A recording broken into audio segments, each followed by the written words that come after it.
Lake Superior holds many secrets. The vastness and depths of the waters have long hidden many a shipwreck.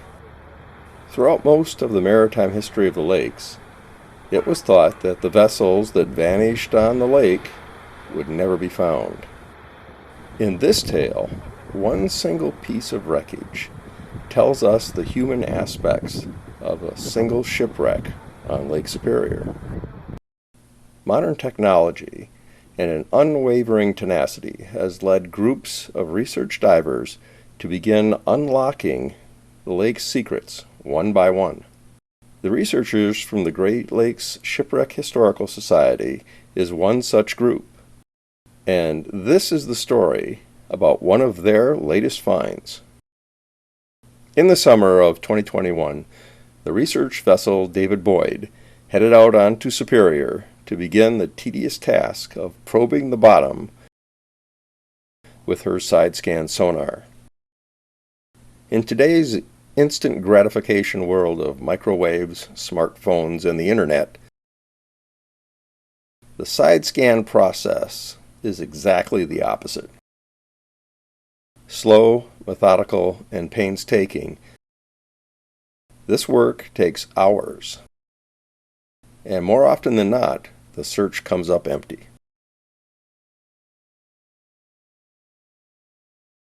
Or, Lake Superior itself becomes angry and cancels the entire day's searching before the sonar fish can even be put in the water. Yet every pass is the chance to make a new discovery.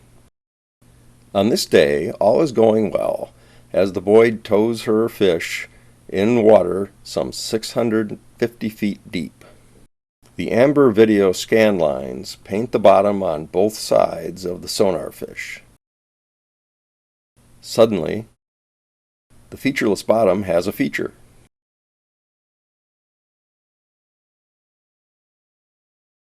With agonizing slowness, the display outlines the remains of a shipwreck. Captain Samuel Holmes was given command of the Neff Transportation Line's wooden lake boat Adella Shores in 1905. He had immigrated from Norway about 1890 and immediately went to work on the lakes, eventually earning his Master of Vessels certification. The Adella Shores herself had been constructed at Gibraltar, Michigan, but most researchers cannot find the exact date of the vessel's launch. I'll do my best to outline the reasons here, but the details are quite sketchy, and frankly, I'm not sure that I got it all right myself. The weirdness began with her actual launch. Sporting her construction name, which was Wolverine State, the boat was poised on the launching ways at the R.W. Lynn shipyard. On Tuesday, May 29, 1894, the signal to launch was given. The lines were cut to allow the vessel to slide into the water. However, one of the shipyard workers failed to cut his trip line at the boat's stern. This caused the bow to slide ahead of the stern.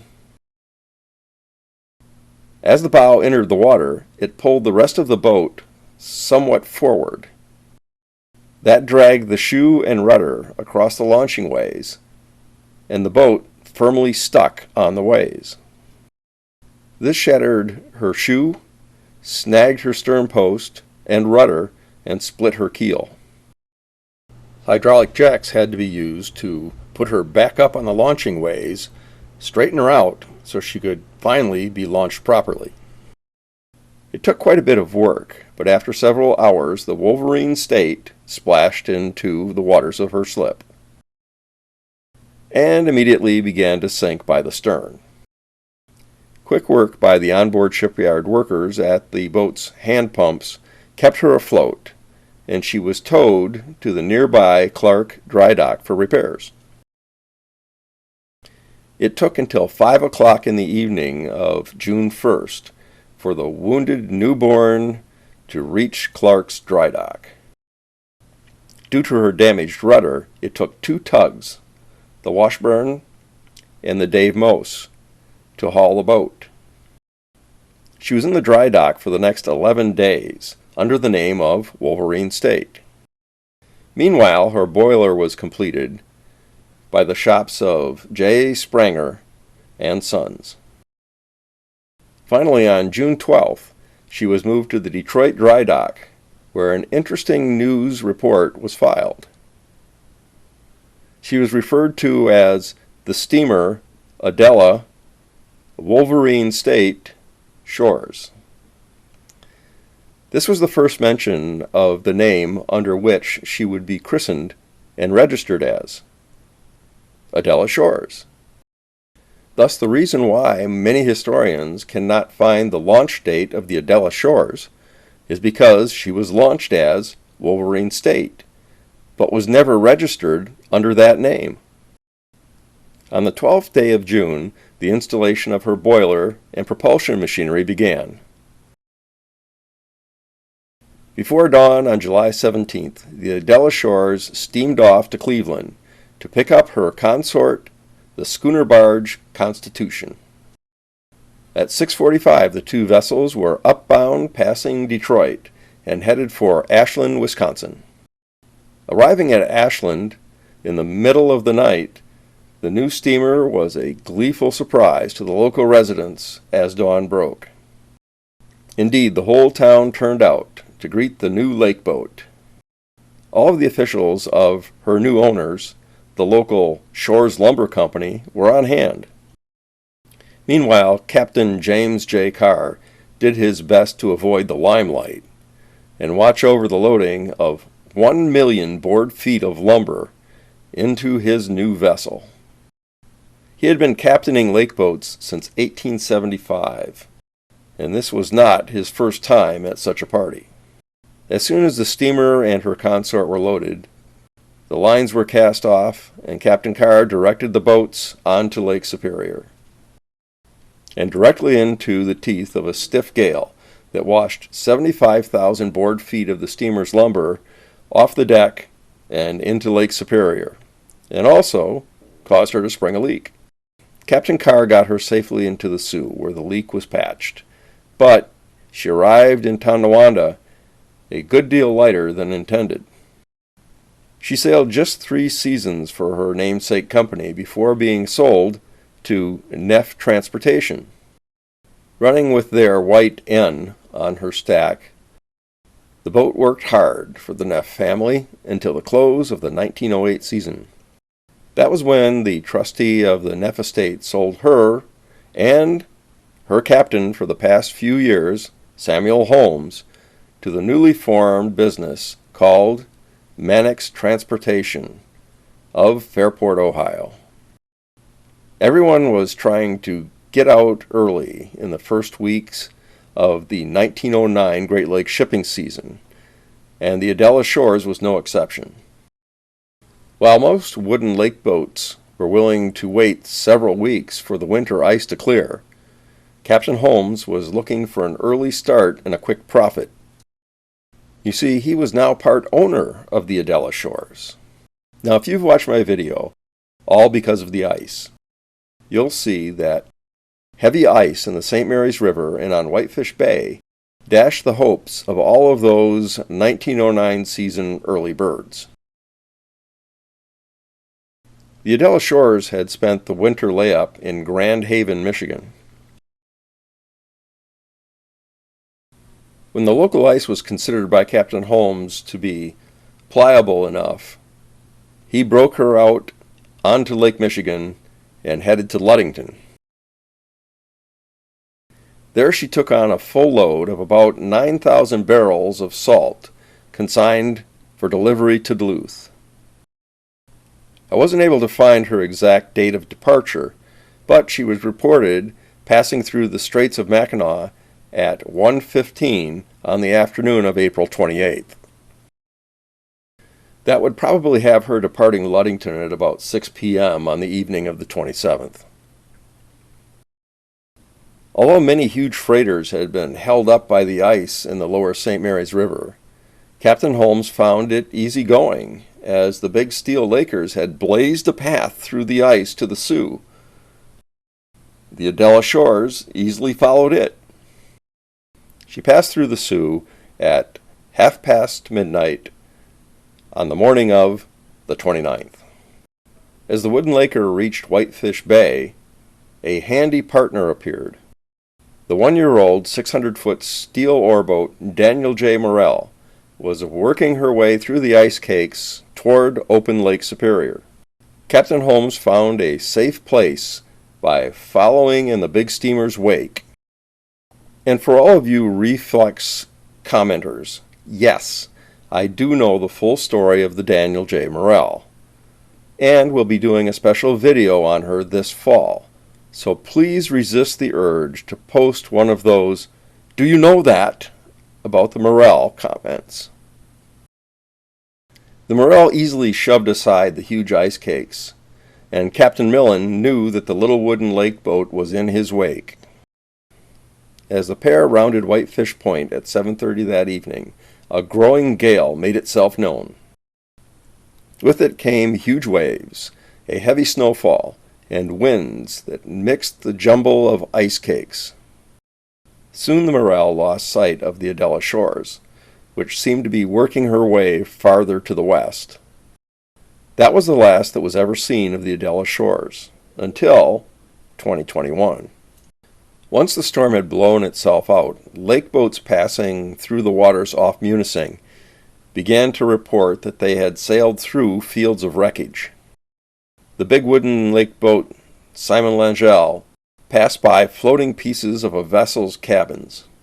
Both Mate Spaulding and Captain Gill knew the Adella Shores, and both recognized the flotsam as being from her.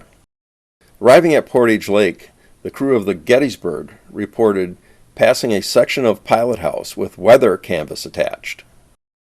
Shortly thereafter, the D.O. Mills also arrived at Portage Lake and reported spotting a cabin and floating wreckage from a wooden vessel.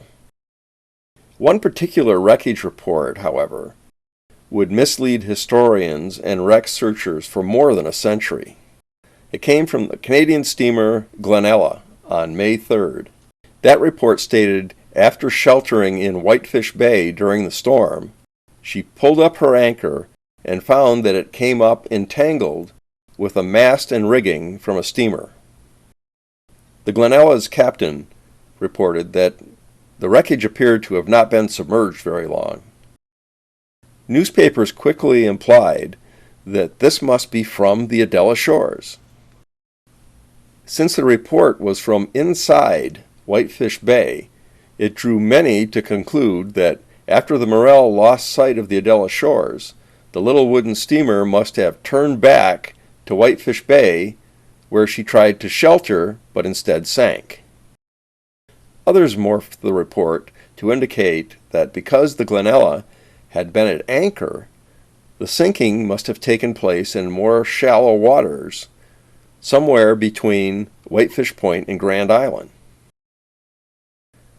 In fact, the report, although intriguing, had nothing to do with the lost Adella Shores.